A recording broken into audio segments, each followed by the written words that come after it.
Here it is on the cylinder seal 2,500 years before Christ. It shows it as the deity of the skies. Venus, in the statue from the Vatican Museum complex, has a crescent on her head similar to horns.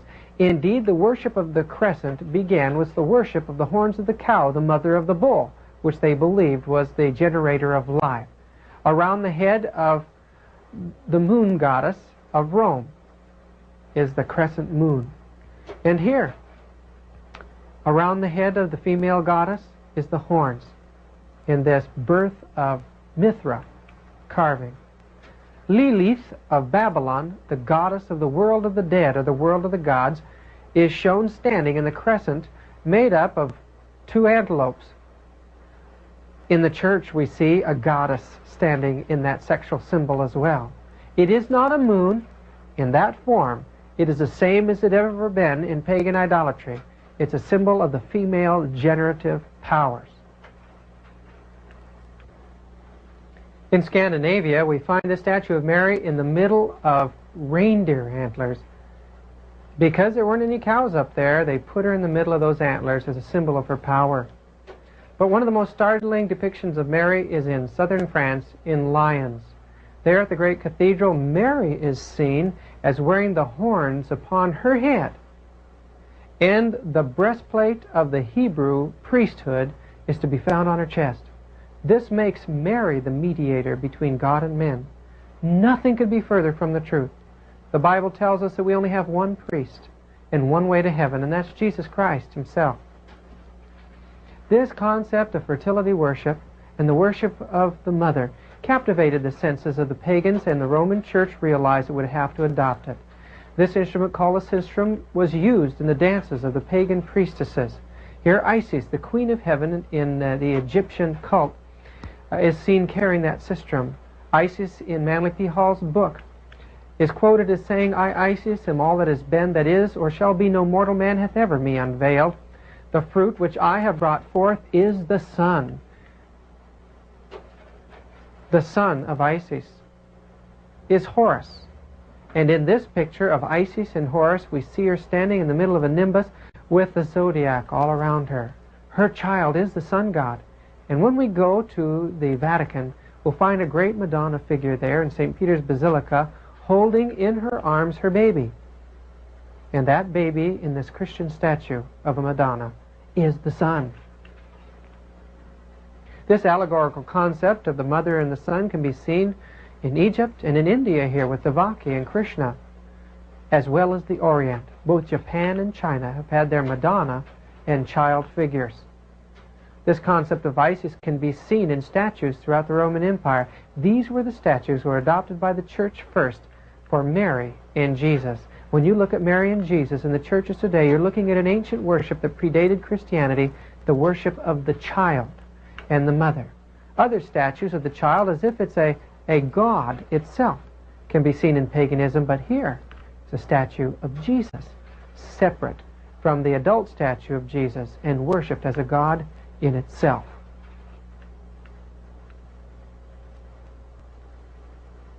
On this boundary stone from Mesopotamia, we see the god Shamash, the sun god, placed in the womb of heaven, the crescent.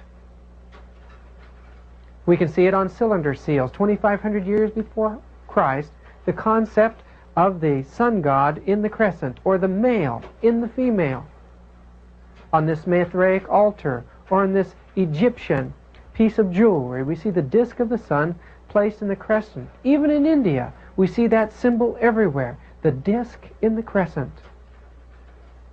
The asterisk was a symbol of the sun in Greece, and here we see 3 asterisks in 3 crescents.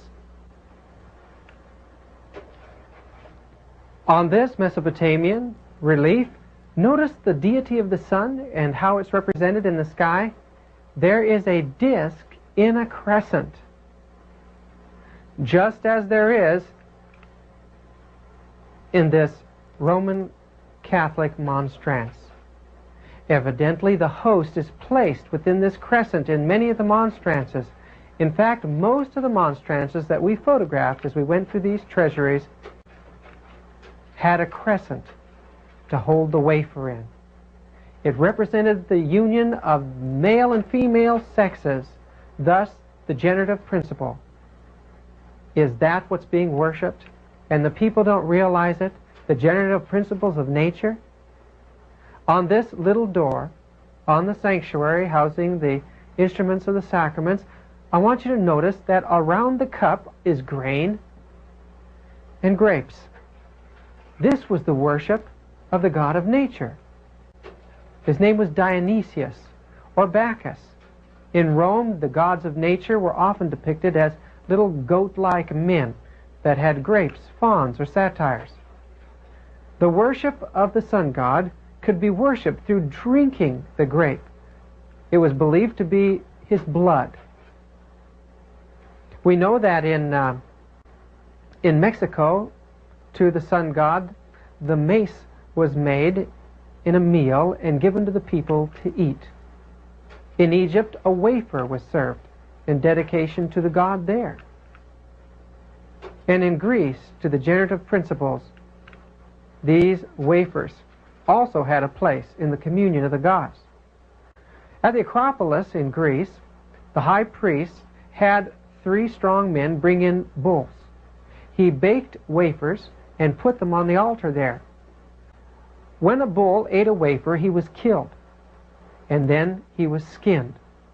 The people were encouraged to eat pieces of the bull's body and tear them apart, eating the blood and the flesh. Then the skin was filled with grain, and the people again were to tear apart the body and eat the grain. It represented that they were incorporating into their bodies the generative powers. This same form of worship was seen in the Persian god Mithra, the state religion of Rome. Here these Roman initiates would take a wafer and eat it.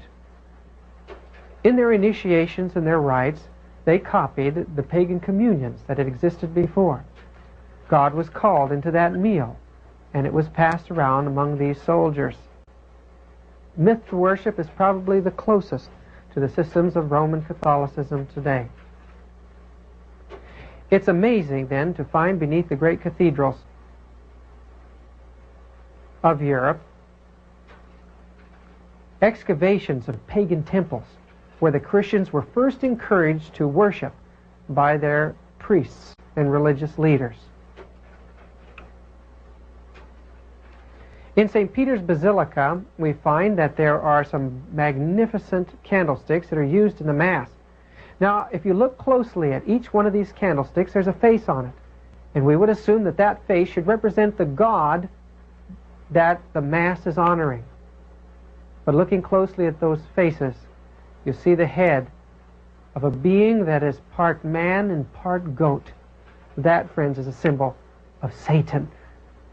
And many of these people don't realize that as they honor the Mass, they're carrying on pagan rites to Satan that existed thousands of years before. In St. Mary's in San Francisco, we see this wafer on display in the monstrance, and beside is a door that shows 6 hot cross buns.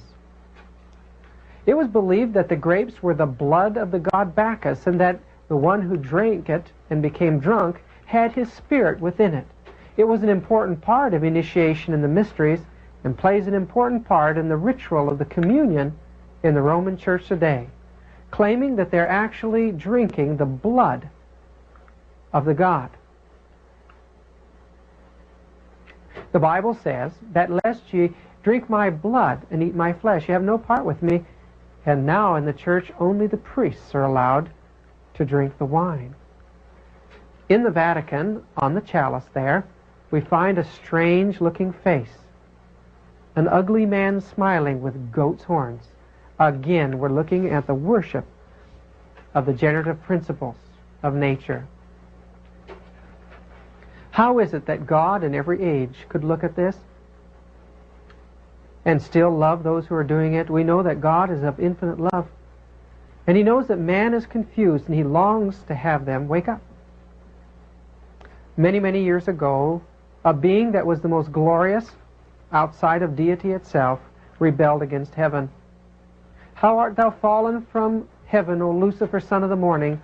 For thou hast said in thine heart, I will ascend into heaven, I will exalt my throne, I will be like the Most High. This created being wanted to be a creator. He took upon him the symbol of deity, and he was cast out of heaven. John saw him as a great dragon